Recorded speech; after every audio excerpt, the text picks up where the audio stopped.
Hi everyone, today I'll be doing a tutorial on focus bracketing, in particular focus bracketing using flash.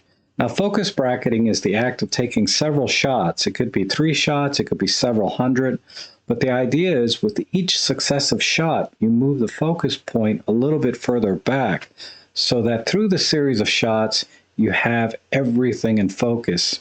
And then what you have to do is take, say, these 20 shots, for example, and then stack them back together in software so that you get a single image so that everything is in focus from front to back. Now this is very useful in close-up photography because it's very difficult to achieve a deep depth of field when you're doing close-up photography, right? When you're very close to something, depth of field gets very shallow. So for example, like a flower. If you take a picture of a flower without doing focus bracketing, you might get a few of the petals in focus, but then the rest will be blurred out. But maybe you want to get the entire flower in focus, and focus bracketing is the way to achieve that. So it's very useful even in product photography when you want to get everything in focus. So today I'll be using my watch as an example. So we're going to do a product photography shot. And get everything on the watch in focus, not just the dial or a few of the numbers on the dial. So let's go ahead and get started. So let me show you my setup here. I just have my EM5 Mark III with the 14-42 kit lens, and then here I have the Godox X1 Pro trigger to fire my Godox TT350 flash on just a little table stand here. And I'll just be putting my watch down here in front of the camera and taking the pictures. Also, I'll be giving you a few tips to make this process a little bit easier along the way.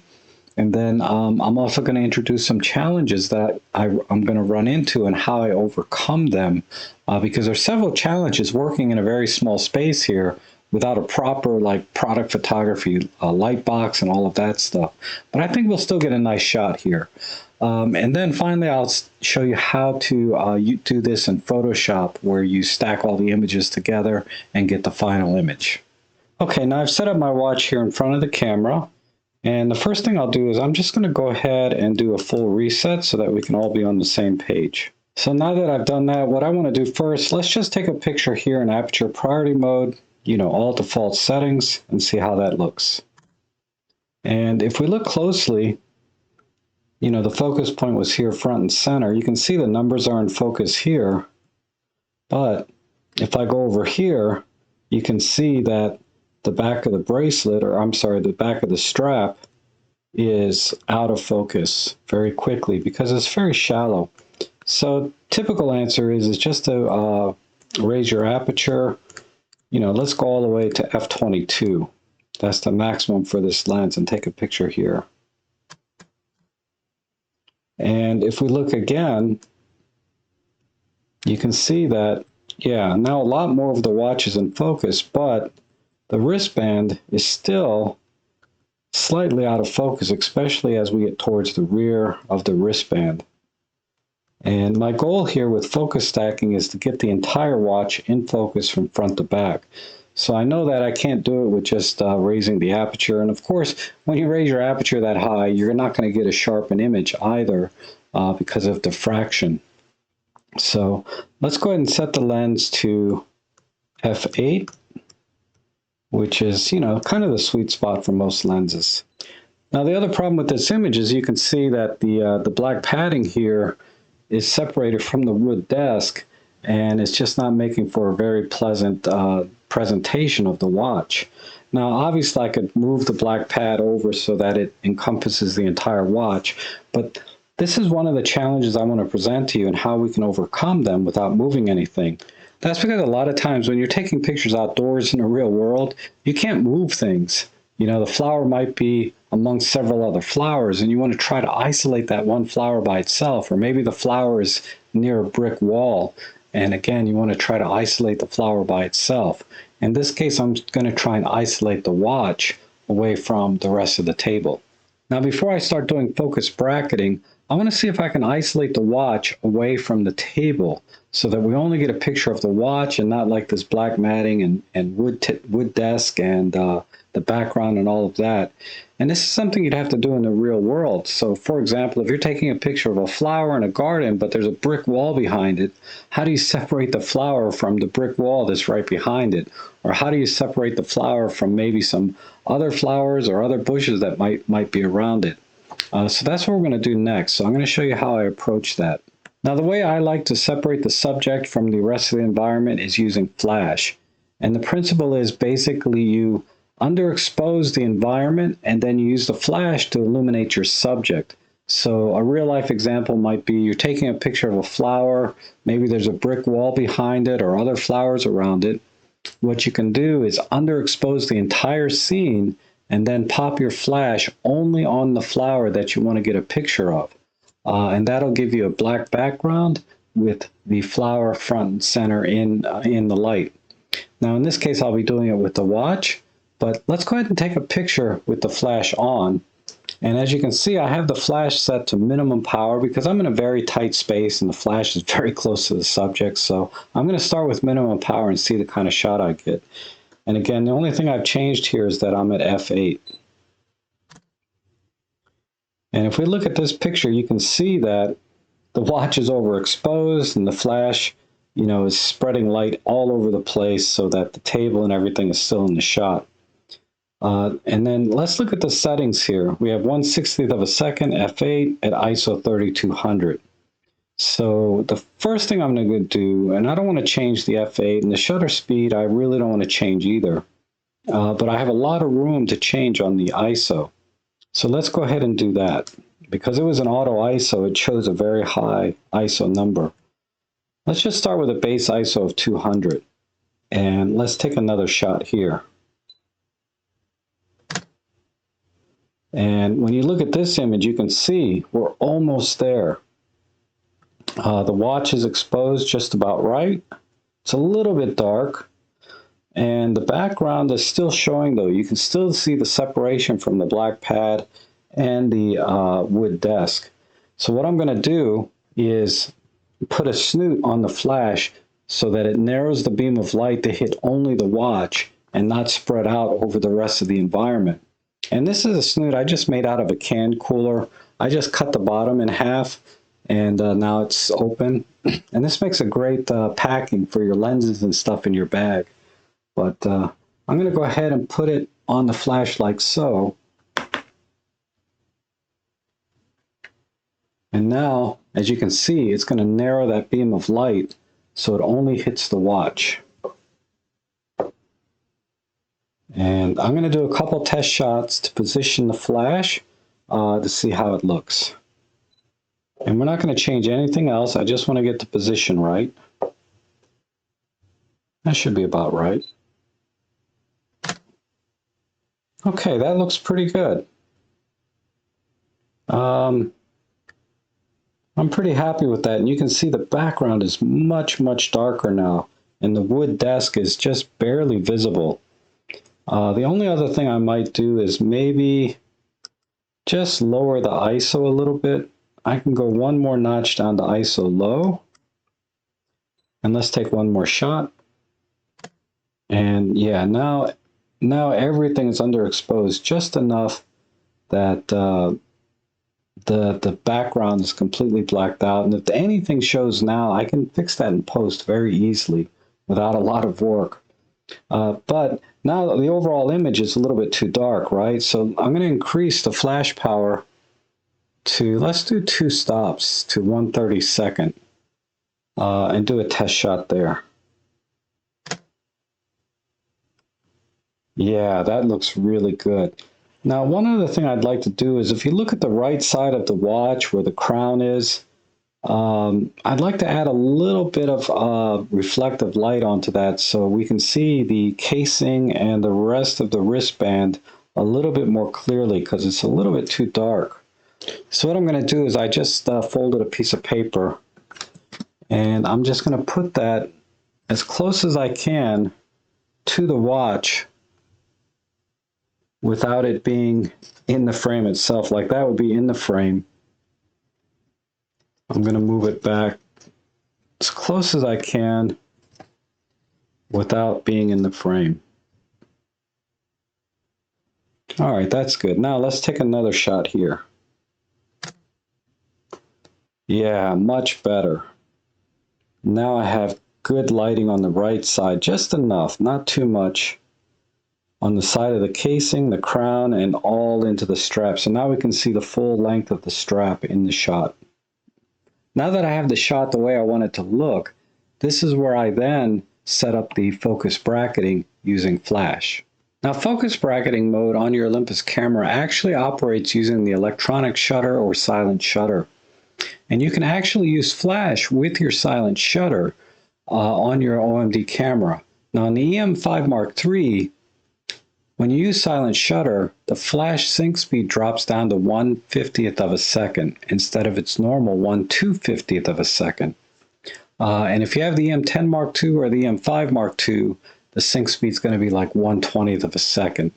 But whatever it is, you'll know as soon as you put the camera in focus bracketing mode with the flash on, because you'll see the shutter speed drop down to whatever that sync speed is automatically.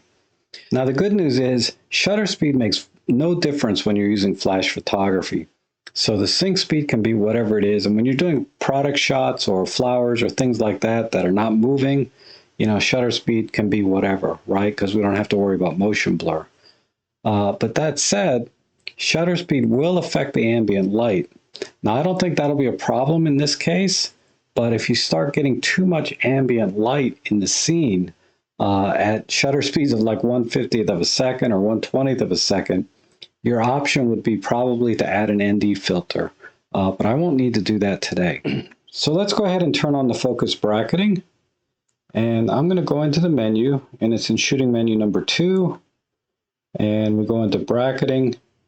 We turn this on, click over to the right, and first thing I'm going to do is turn off the auto exposure bracketing, and then go all the way down to focus bracketing, and then scroll down and turn this on. And then you'll notice there's several options here. Now, with this very small subject like this, and it's very close, I'm going to experiment a little bit, but I'm going to start with just 10 shots, like so. And again, because the subject is very, very close, I'm going to set the focus differential down to the minimum. So that's going to take very, very small steps in the focus from shot to shot to shot. And because I'm using flash, I'm going to set the charge time to just 1 second in this case. I'm at a very low power, so 1 second is enough time for the flash to recycle. But this puts the delay between each shot so that the flash does have time to recycle. You know, depending on your flash, you want to may increase that. But for this flash, I think 1 second will be enough. And I'm going to click OK. So now you can see that focus bracketing says it's on. I'm going to click OK again. Bracketing on, click OK again. And now we see it says bracketing on. And if I tap the shutter button, that should be confirmed by the bracketing icon here in the top left. Now, before we take a shot, I want you to notice that the shutter speed changed to 1/50th of a second, which is the sync speed for flash when you're using silent shutter in focus bracketing mode. Now, when you're using focus bracketing, you want to focus on the closest thing to the lens, and that's where the focus bracketing is going to start, and then it's going to step gradually back towards the back of the watch here in this case. So on the watch here, it looks like this corner of the wristband right here is the closest thing to the lens. So that's where I'm going to put my focus point first, right about there. And let's go ahead and start the bracketing, and it's going to take 10 shots and step the focus gradually towards the back.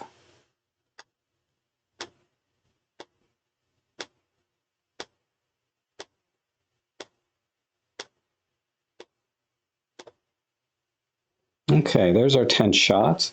Now I'm going to inspect the image, and this is the last image that was taken. And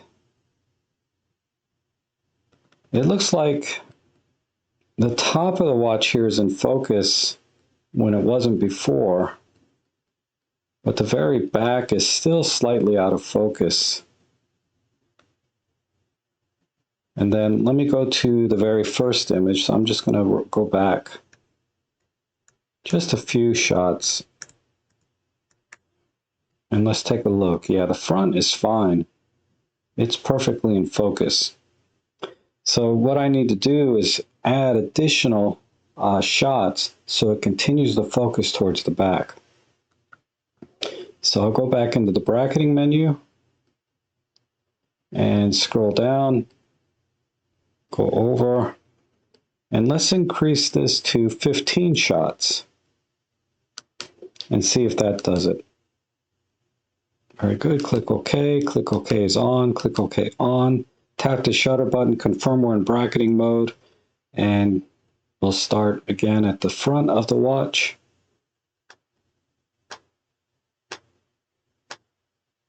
All right, let's inspect that last image again and see if we were able to get the entire bracelet in focus, or the entire, I don't know why I keep calling it a bracelet, the watch band. Yeah, the back is now in focus. That's looking really good. How about down here? Yep. All right, so 15 shots was enough. Now I want to show you a tip that's going to help you a lot when you do your focus bracketing, and that's marking the very first shot and the very last shot within a series, because when you're doing focus bracketing, you're going to have to do a lot of testing like this, and there's no way to know, or it's very hard to tell when one bracketing set starts and the next bracketing set ends. So what I like to do is put my hand in front of the first shot. Usually I'll just put one finger like this in front of the first shot where I'm focusing on, and then the very last shot I'll just use the my hand closed like this and cover the lens, so that will indicate that's the end of the series of the focus bracketing. But one other thing I like to do is assign bracketing to one of the function buttons so I can do that very quickly. So let's do that real quick, and then I'll show you how easy it is to use. So what I'm going to do is just go into the menu, go down to the custom menu, go into the button menu, and I'm going to change the ISO button over here to bracketing. So I just need to find it. There it is, right there. Now I can easily just touch the ISO button to go in and out of the bracketing mode. Now all I need to do, before I start my focus bracketing series, I'm going to click the bracketing button I just assigned, and you'll notice that turns the bracketing off. And then I'm going to point to the focus point that I'm starting at like this, and that will be, I know, the beginning of this series.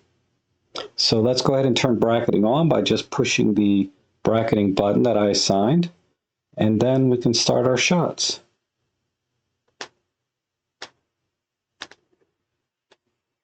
It's almost done. Okay, good. Now I'm just going to put my hand in front of the lens and take the last shot, but I'm going to turn bracketing off by just pushing the bracketing button I assigned here to the ISO, and then just take a shot with my hand in front of the lens. If I can get focus. There. Perfect. Now let's go ahead and load the images up into Lightroom. All right, now I've imported all the images, and as you can see, there's a lot of images here. And if I didn't mark the beginning and end of the series of stacking that I actually wanted to use, it'd be very difficult to figure out otherwise. But it's very clear. Here's my beginning shot, and down here is my end shot. So all I have to do is select everything in between, like so. And then I'm going to right-click and do Edit in, let's see, Edit in Photoshop, or Open as Layers in Photoshop. So that's what I need to do. And I'll come back in a minute when this is done. All right, so that took a little less than a minute for my computer to load those 15 JPEGs. Your computer may be faster or slower, but just wait until it's done and you'll see all of the images here along on the right. So what I'm going to do is I'm going to select all these layers like so, and then do Edit, Auto Align Layers. And then everything is auto. I'm going to make sure these are not checked and just click OK. Now all I have to do is auto blend layers. So we go to Edit, Auto Blend, Stack Images, Seamless Tones, Content Aware Fill, and say OK. And then we'll wait about another 20-30 seconds for this. All right, I got a little warning here. No pixels are more than 50% selected. The selection edge will not be visible. I don't know what that means, but let's look at the final result. If I zoom in here, you can see that everything from the front of the watch to the back of the watch is completely in focus, and the entire wristband, the crown, you can see all the little nicks in it here. But yeah, that looks really good. So let's take this back in the Lightroom because I just want to fix the little bit of light that bled out over here. You can see a little bit of the desk. So I'm going to go ahead and save this. All right, here's the final image, and then I just have to do a very simple edit from here. Let me just pull the blacks in a little bit, maybe the shadows. And then let me just go ahead and brush in around the watch like this. And I'm done. All right, so let's go ahead and compare the ambient shot against the first flash shot that I took. And you can see just using the flash alone made a huge difference, but there's still some problems here with the lighting, right, going around the watch. Now let's compare the flash shot versus the flash using a snoot. And as you can see, the snoot really narrowed the beam of light so it didn't spill out over the entire desk. Now let's compare the flash with the snoot versus the flash with the snoot plus the little white piece of paper as a reflector. And as you can see, it really nicely illuminated the right side of this watch. So you can now see the crown and the side of the casing, and you can now see the entire bracelet. All right, now let's compare that shot against the focus bracketed shot. And as you can see, it's much better and everything is in focus now from front to back. So if we punch in, even on the face of the dial, you can see that the casing on the right is much, much more in focus, even that little bit. And look at the crown here. You can see every little nook and cranny. And then look at the wristband. You can see that it is completely in focus now, all the way down, even in the front here, all nicely in focus. All right, and that's all there is to it. And this is something you can easily practice at home on any table with just about any kind of object. All you need is your OMD camera, a kit lens, and a flash that you can control off camera, using a radio trigger. It doesn't have to be TTL or anything, just a full manual flash is fine. But hopefully you liked this video and you found it helpful. If you have any questions, just leave them down below. But if you like these kind of videos, consider subscribing to the channel, hit the like button, maybe buy me a coffee. But either way, I appreciate you watching and hopefully we'll see you again soon.